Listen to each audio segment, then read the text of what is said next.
وہ تمہارے لیے تمہارے ہی حال کی ایک مثال بیان فرماتا ہے کہ بھلا جن غلاموں کے تم مالک ہو وہ اس مال میں جو ہم نے تم کو عطا فرمایا ہے تمہارے شریک ہیں، اور کیا تم اس میں ان کو اپنے برابر مالک سمجھتے ہو؟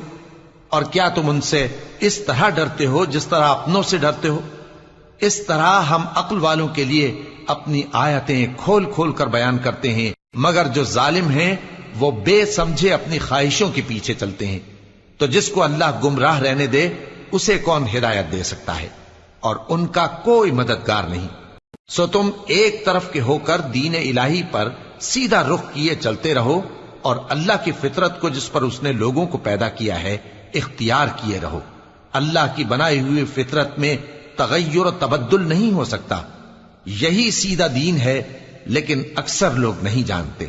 مومنو، اسی اللہ کی طرف رجوع کیے رہو اور اس سے ڈرتے رہو، اور نماز قائم کرتے رہو، اور مشرکوں میں نہ ہونا، اور نہ ان لوگوں میں ہونا جنہوں نے اپنے دین کو ٹکڑے ٹکڑے کر دیا اور خود بھی فرقے فرقے ہو گئے۔ ہر فرقہ اسی میں مگن ہے جو اس کے پاس ہے۔